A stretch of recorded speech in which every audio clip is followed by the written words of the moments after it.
Dr. Shawn Tassone has studied mind-body medicine as well as conventional medicine, and he's put that mix together in an amazing method of healing all sorts of hormonal issues, everything from PCOS to getting off the pill to helping women after the menopause. He's worked on a whole bunch of hormonal types, and he can help you find out yours. Please welcome Dr. Shawn Tassone. Hi, everybody. So welcome, Dr. Shawn Tassone. It's so great to see you. Hey, thanks for having me. We are really excited to have you speak because so many women, either going through the menopause or just in any stage of their lives, have difficulties with hormones, and you're a real hormone expert. Now, I've heard you say something about 12 different hormone types. Do you want to explain what that is and how you determine them? So over the last 20 years or so in private practice, I think I probably sat with over 40,000 women. And what I noticed was years ago, probably 14 years ago, Suzanne Summers referenced me in her book, The Sexy Years, which was about her struggle with breast cancer and how she found bioidentical hormone replacement. And so I started getting lots and lots of people coming to finding me because they were struggling with things. And what I noticed was over the years, I kept hearing similar storylines, you know, with decreased libido and insomnia and weight gain. But all of these things, they had different stories. And so I kind of started talking to my patients with reference to these storylines. So meaning what I would call archetypes, what Jung would call archetypes, in the sense that there's an overarching storyline. So like a woman, say, who has a testosterone deficiency, that storyline was what I call the nun, like NUN, because women that have low testosterone have issues with isolation. They don't like to go out and do stuff, obviously decreased sex drive.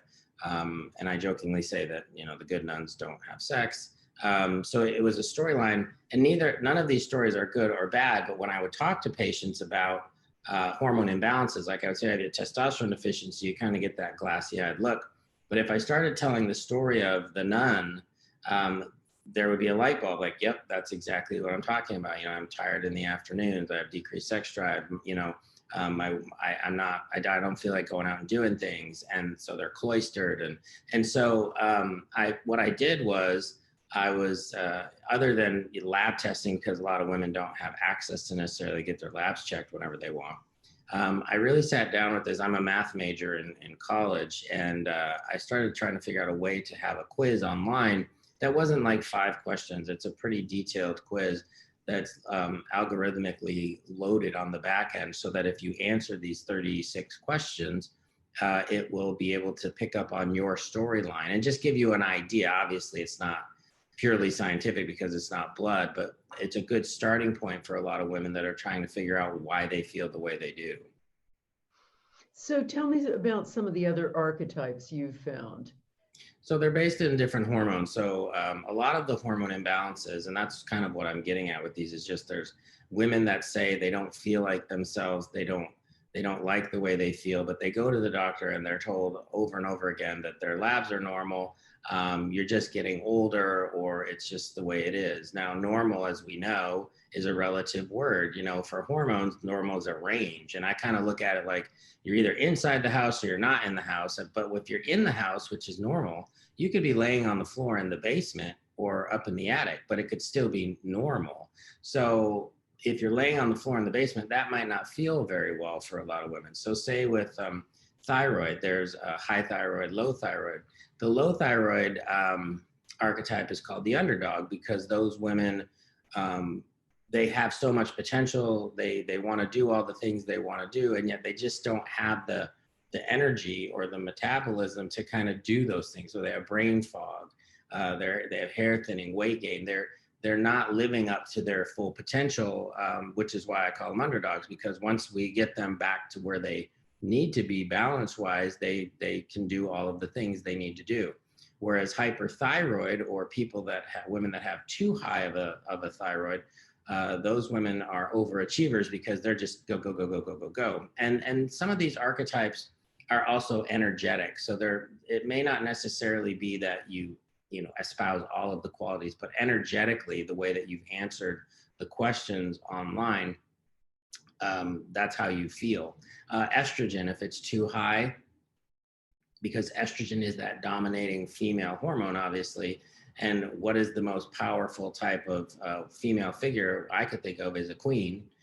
So I call estrogen dominance queens, and queens can be benevolent rulers. They can be amazing, or they can be kind of like off with your head, which is what estrogen dominance can feel like. You're just agitated. You want to chop people's heads off because you're just overstimulated. Low estrogen, which tends to go hand in hand with menopause, I call those wise women. And wise women have the ability to look back on their lives, because usually you're in your 50s, and share that knowledge, share the experience with the younger generations. Another hormone that I talk about is progesterone. Progesterone is the consummate female hormone in pregnancy. And I have a book from years ago called Spiritual Pregnancy, where I superimposed Joseph Campbell's hero's journey over pregnancy, because Campbell didn't talk about women very often. He talked mostly about men. But the consummate women's hero's journey is pregnancy. And when you don't have enough progesterone, which is a definite imbalance that a lot of women see with insomnia and irritability and anxiety, that's an unbalanced hero. So that archetype is called the unbalanced hero. And just to throw another one out there, one of the other hormones that I talk about is testosterone. Low testosterone would be the nun. High testosterone, though, which some women do have higher levels of testosterone. Those women are warriors for obvious reasons. They're just more muscular. They are usually in overdrive. Now, some syndromes like polycystic ovaries and things can have high testosterone, and those women may be slightly overweight, but they still have that overriding testosterone energy in them. And so they're all different storylines, and there's 12 of them. So tell me about, for women who are going through menopause, some of the most common ones that you see, or are they even women through menopause could be any one of those 12? Well, menopause is probably the easiest of the hormone imbalances, because when women go through menopause, the ovaries basically stop working.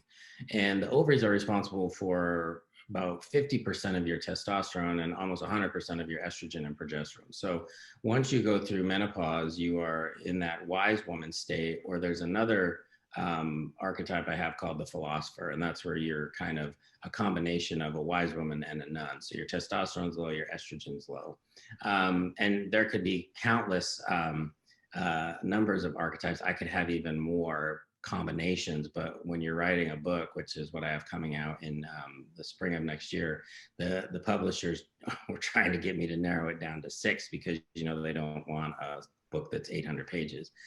So I had to narrow it down to like the most common, 12 most common. But the philosopher stage for a lot of women is when you have low estrogen, low progesterone, low testosterone, which is consistent with menopause. And so, and a lot of women will wonder if they need to go on hormones, or if they do go on hormones, how long do they need to be on them? And hormone replacement, especially if you're doing bioidentical or natural hormone replacement, it's never a life or death thing. The only 2 hormones in your body that you have to live are cortisol and thyroid. But I'm talking more about imbalanced hormones, not like, some medical disease like Addison's or something where you have no cortisol.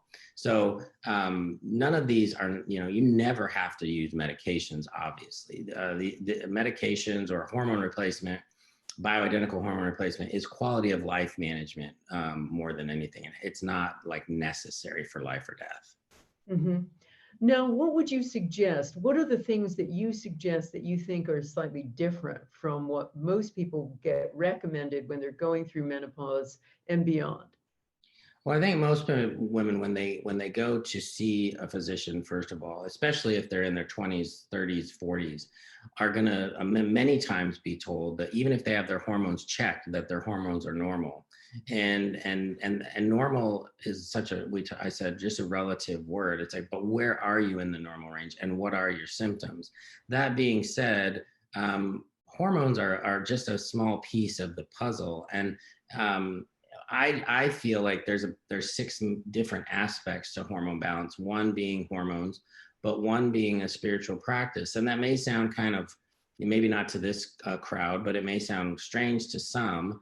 What is the spiritual practice for hormone imbalance? Well, if you have, say, you're the nun, the spiritual practice for me, for say a nun, see nuns, I think when you gravitate more towards the side of when your testosterone is low, is staying indoors all the time. You don't want to go out and do things. You don't feel like it. And nuns can be cloistered. They can stay inside.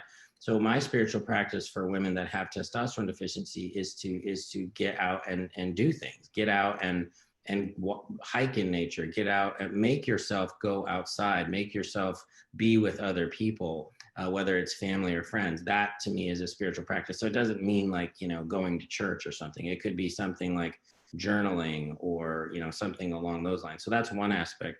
Another is utilizing the energetic aspects of healing. So things like acupuncture, essential oils, Reiki, and these aren't things everybody has to do every step, but what resonates with you. Nutrition and exercise are huge pieces of the puzzle. So a lot of women that have estrogen dominance could benefit from eating better and maybe eating less processed foods, more protein, more good fats. And then finally, proper supplementation. So sometimes a good supplementation regimen can work better than even prescription medication can. But the problem that I have with supplements is using a quality supplement and not just buying something, over the counter because you heard your friend is using it, but really having a good guidance to know what ones to use and when to use it, because we don't want women spending thousands of dollars on things they don't need. What are the most essential supplements that you would say for women who are going through menopause and beyond too?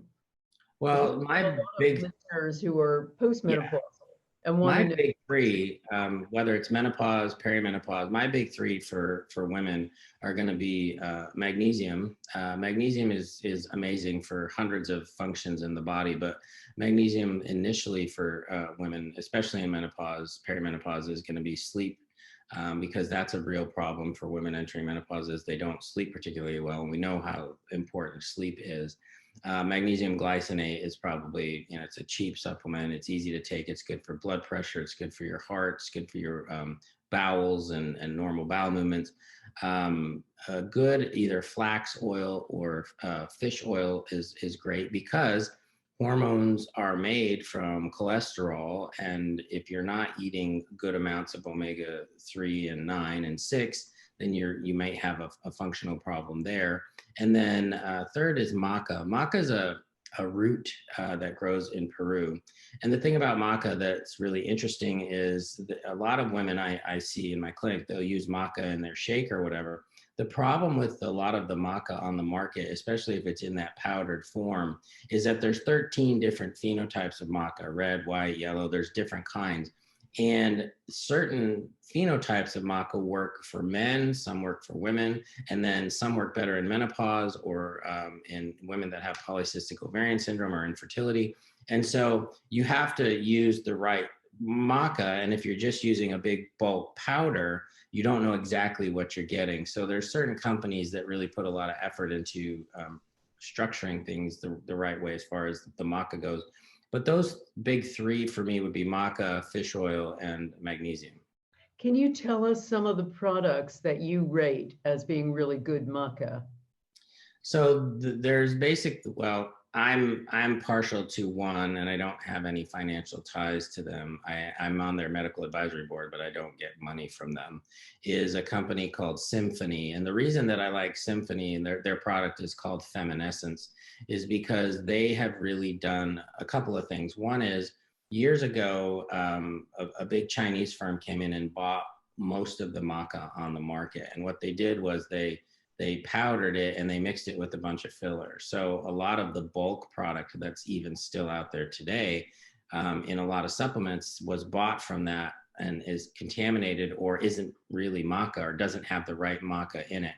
What Symphony did was they then came in and bought the land that was being utilized. So now that can't be done again. And they've also done a lot of, basically all of the research on maca itself, and not only how to take it, but how to supply it. It has to be made at certain temperatures with certain gelatinization formulations for it to really work. And they also have formulations for different phases of life, like menopause, perimenopause, infertility, and they also have a men's product. So I think if you, and the great thing is it's maybe $35 for 6 weeks supply. So it's not like super expensive. And it's just like anything else. Whenever people go to supplementation, I'm not dissing on any products per se, but sometimes when you buy at the bulk stores, especially say with the fish oil capsule, if you want to know if the product is good, take the fish oil capsule and actually cut one open and taste it.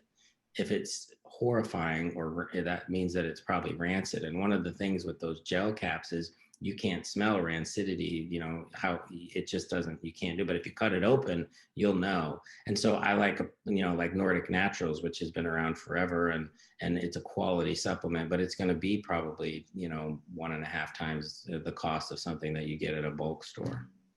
Right. Now, let's just go back a step and just talk about why maca is so good for women. And is that good for women just during menopause and perimenopause, or for afterward as well?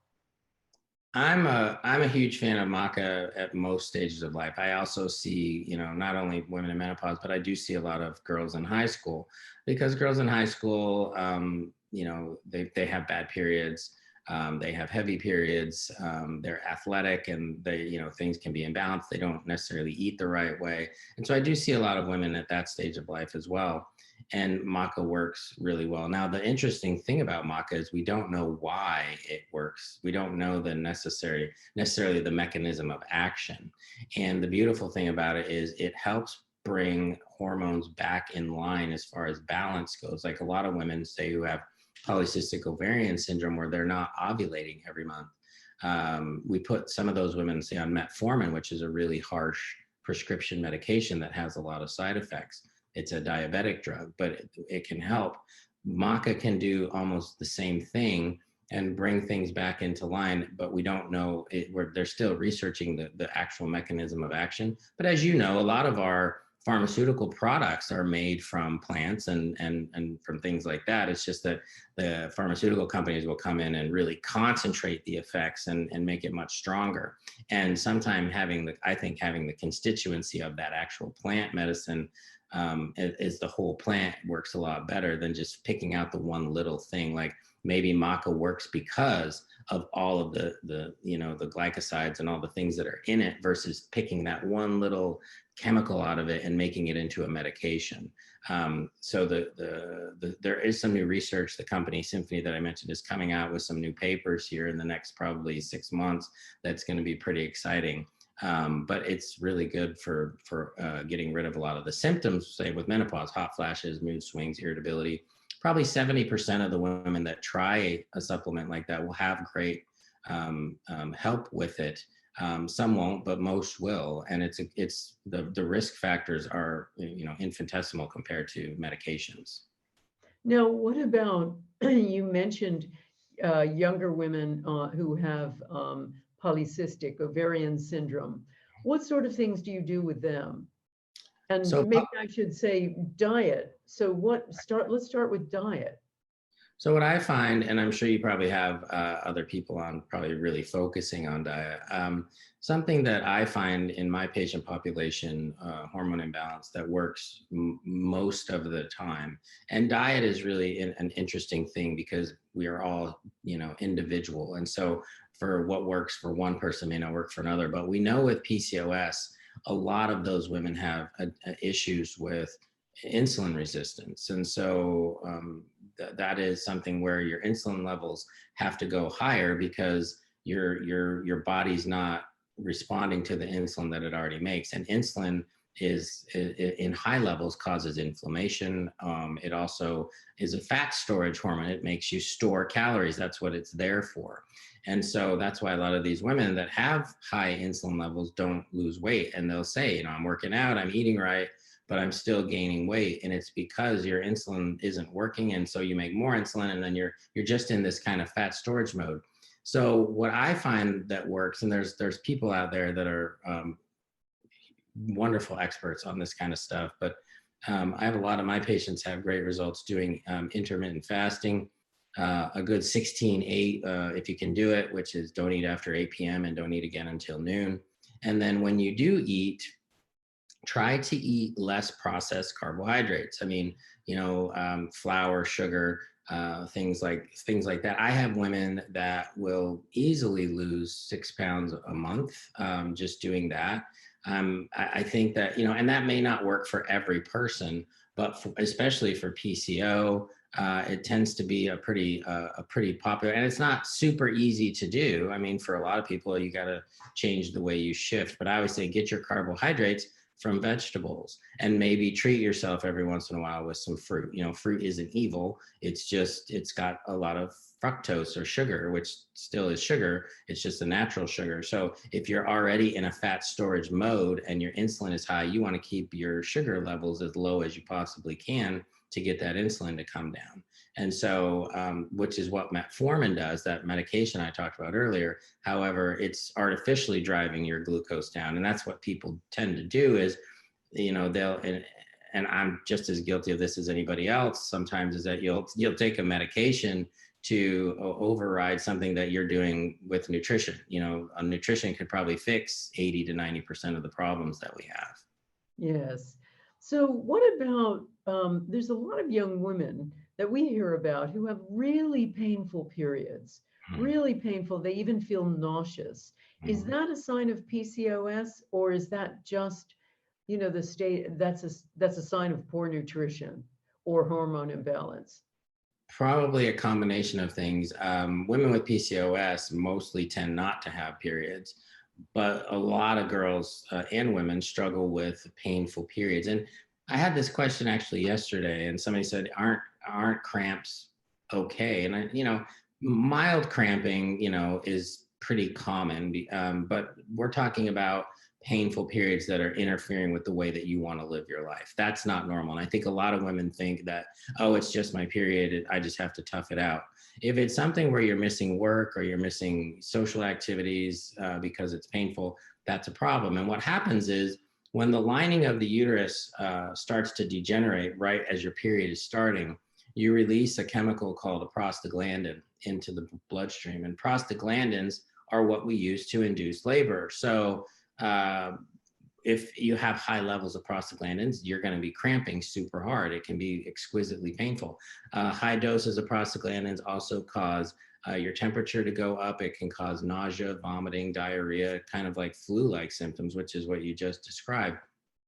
And so what we want to try to do is we want to try to decrease the amount of lining, because a thicker endometrial lining causes more prostaglandin release. And women that have hormone imbalances like too much estrogen, not enough progesterone, which can happen in PCOS and other problems, they might release more prostaglandin. So we want to work on the hormone imbalances, but we also want to work on getting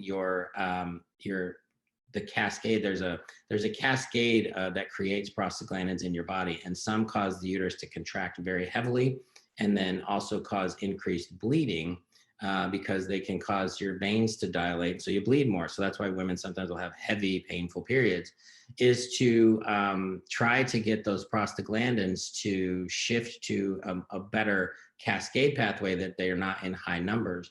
And something that really helps with that is a good amount of flaxseed or fish oil. And so that's why changing the diet so you're not eating as many. We tend to be omega-6 heavy in this country with grains and things like that. So cutting back on grains, cutting back on things that cause inflammation in the body. And the two big ones are dairy and gluten. Even if you don't have a gluten sensitivity, you can still have inflammation when you eat gluten. And dairy is just one of those things that while we love it, we love our cheese and and ice cream and things like that. We just don't need it. You don't need dairy. And I've often joked with patients and I'll say, you know, well, if you need to have or if you want to have a bowl of cereal, why not use breast milk? You know, human breast milk. It's our species specific milk, but everybody grosses out. And yet we have no problem drinking a cow's milk, right?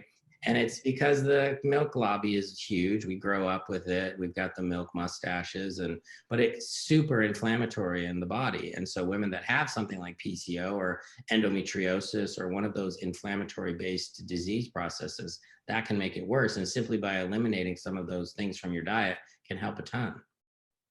So you talked about diet and supplements. Are there other things that you do to help women who have hormone problems like this? Yeah, there's some easy things too. And well, maybe not easy, but some of the things that I mentioned you can do almost immediately that can help. One is when you take your shower every day, to turn the water as cold as you possibly can for as long as you possibly can at the end. When you shock the body, you see a lot of people doing those cold plunges and things like that. When you shock the body like that, it can reset your hormones, especially if you can do it, you know, repeatedly.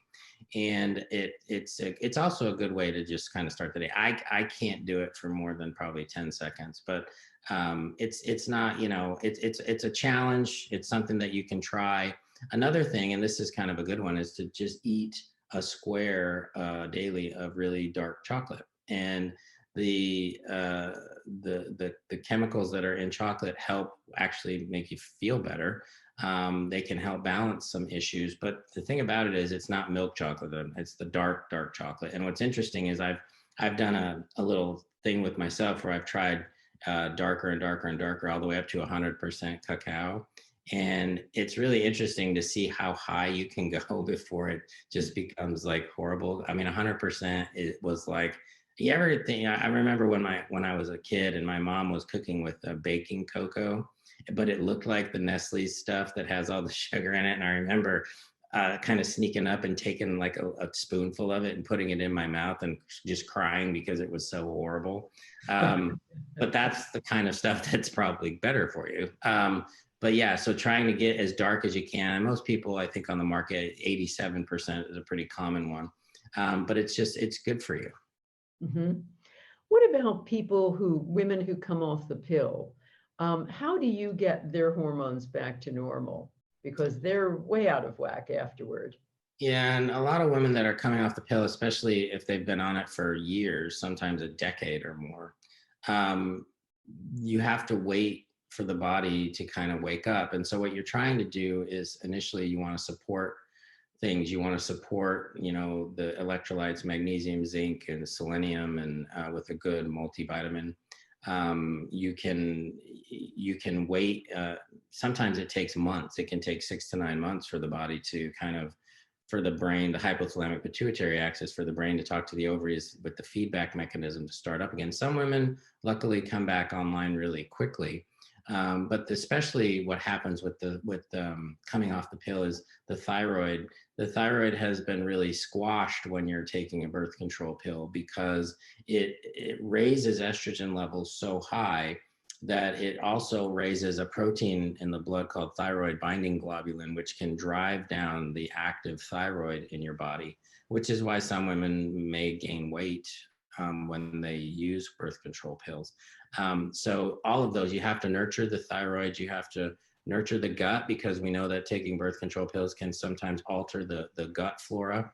So it's going to be important to, you know, try a good probiotic, and really just focus on diet, because diet again is going to be essential in trying to get that inflammatory process down, waiting for your body to kind of restart.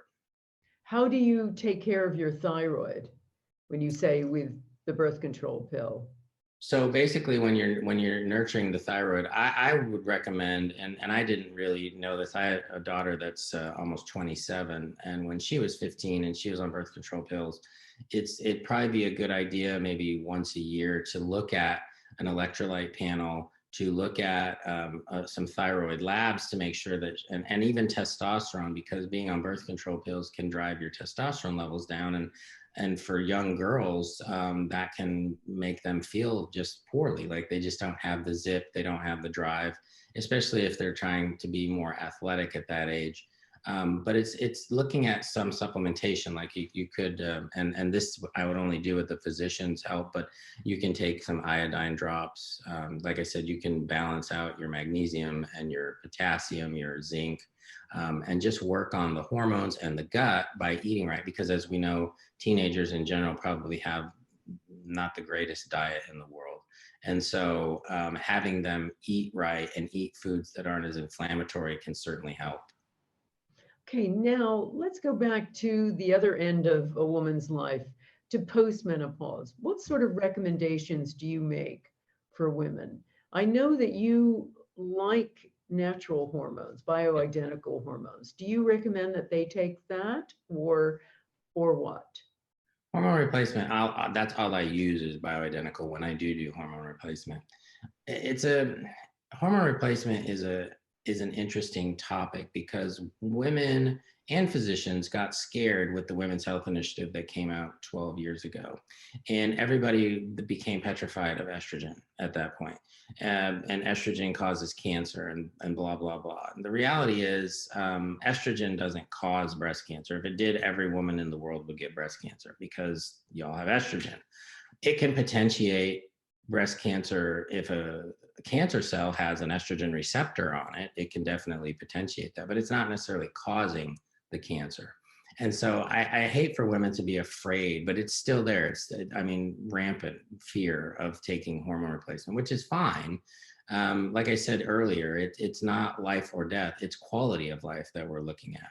And so, but for a lot of women, I think the most important thing is maintaining your activities, especially things like weight bearing activities or weight training, because adding muscle to your body is good for your bones. The reason a lot of women that are in their 50s, they'll all complain, not all, but most will complain about that extra 10 pounds they can't seem to get rid of.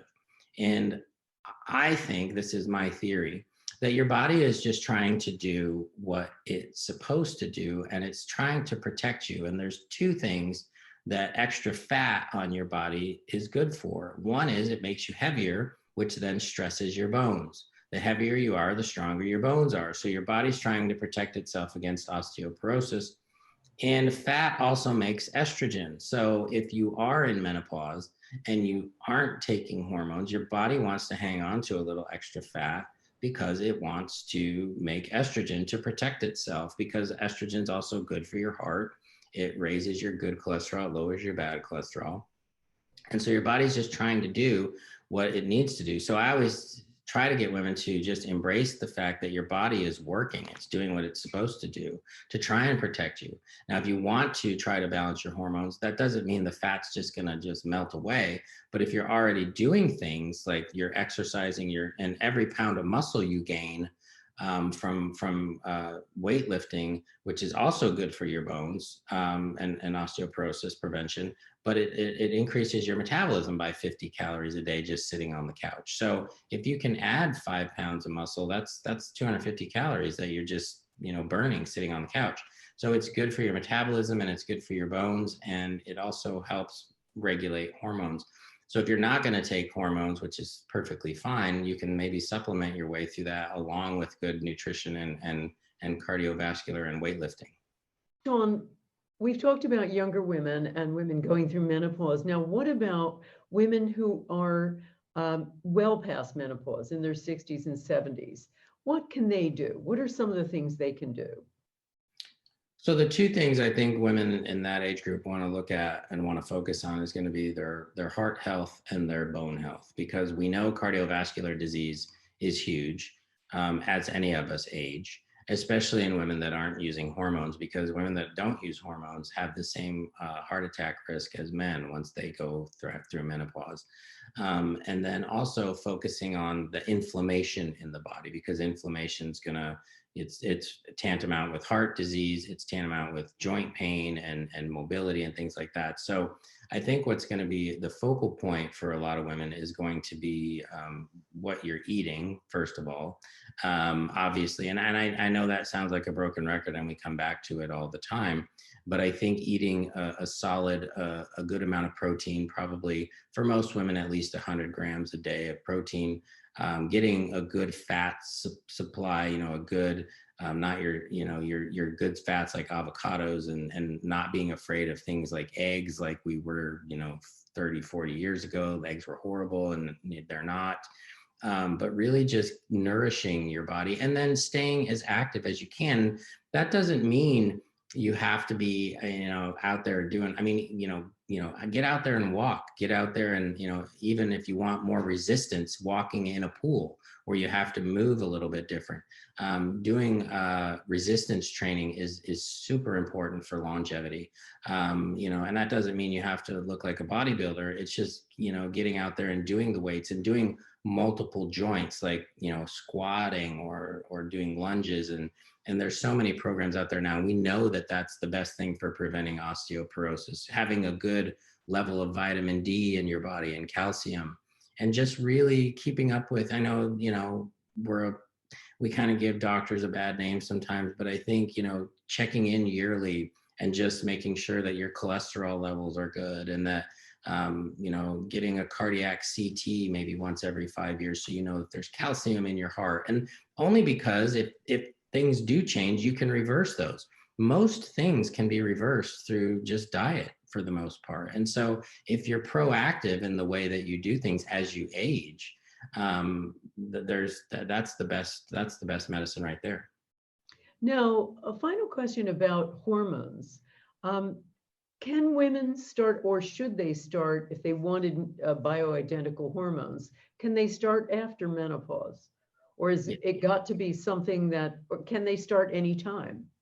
There was some concern years back that women that were, say, in their mid 60s, so around 63 to 65, if they'd never been on progesterone or estrogen before, if they'd never been on it, they just decided they wanted to try it. There was some concern that the estrogen could soften some plaques that might be in the cardiovascular area, in the arteries, and if it softened those plaques, that they could possibly break off and have an increased risk of heart attack. I don't think that necessarily held up. And it's especially important if women are getting their bone density scans every couple of years and they start to notice osteopenia, which is the step before osteoporosis, or osteoporosis, because estrogen can slow that down or even halt that, especially if we're using testosterone at the same time. And so I think that there's a lot of possibilities that you can start now. And I think it's just you working with your provider. I would question a woman that was, say, 65 that wanted to start hormones, especially if she hadn't been on them for 15 years. Like, why? What would be the reason? Sometimes people just want to do it because their friend was doing it. And I don't know, if you feel fine, your bones are good, you feel good, you're doing fine, there's no need to start on hormone replacement, in menopause, especially if you're doing well. But if you're miserable and you can't live your life, then that might be something to consider. What about testosterone? I mean, we've heard about women over past menopause getting tiny doses of testosterone. What's the reasoning for that? And what do you? Testosterone well, all women have testosterone in their bodies. And I think it's an often overlooked hormone when it comes to a female's profile, even in menopause. And testosterone is important, like I talked about, for bones. It stimulates the body to make more bones denser. And so it's good for women in menopause to have testosterone. It's a feel-good hormone. So a lot of women that might have not depression, but might just not feel like themselves or feel kind of blah. I've often said testosterone deficiency, if it was a t-shirt, would just say meh, like I don't care, like I don't want to do this. Things that it's quality of life, it's zest, it's zip, it's and we think that, oh, that's only for women in their 30s and 40s, but no, 70s and 80s. If you want to be able to go out and do the things you want to do, and if you have decreased testosterone, that's decreased muscle mass, decreased bone density, decreased kind of just desire. And if you feel better, you're going to live a better life if you're happier and you go out and do things. But low testosterone, those people tend to just want to stay home and not do much because they just don't feel like it. So it can really change their outlook on life too. And so that's the other thing. And then sexual health, I'm sure you're talking to some folks about sexual health. Super important. We know that people that have good sexual relationships live longer lives. And so it's super important to testosterone is. And what about maca? Does that help with these kinds of areas? Does maca kind of replace this kind of hormone replacement in postmenopausal women? So I look at supplements like maca in a different vein. So hormones themselves are kind of like the ultimate. That would be because you're gonna feel different taking a hormone, probably a lot quicker and pretty. We can measure those levels. Something like maca, which we could draw blood and not necessarily see a physical change in the numbers, and it might take a little bit longer to work, like maybe 6 weeks to 8 weeks for a supplement to work. But we know that they can help you feel better. I've had so many women, that take maca that tell me that their hot flashes get better, their sleep improves, they lose weight sometimes. I mean, and that's the other thing. We're so individual that everybody can have a different response to these supplements, and so there's never a all the time or none of the time. And even with hormones, everybody's different. That's why I love doing hormones, because the bio-individuality of it is so unique that every woman is different, and it's never the same thing twice. So, Dr. Tassone, that was really great. Can you tell everybody how to get hold of you, how to take your 12 archetype quiz to find out what kind of hormone type you are? Just give us some information about that. Sure. My website is Tassone MD, so it's TASSONE MD.com/quiz. The quiz is free. So what you'll get is after you do the quiz, you'll get your archetypes back. And then, like I talked about, next spring with HarperCollins, my book is coming out that has all 12 of those archetypes in it. And it will have a 6-step process for each archetype so that you can fix things with self-care and at home. Wonderful. And the name of the book is? The Hormone Balance Bible. Wonderful. We look forward to it.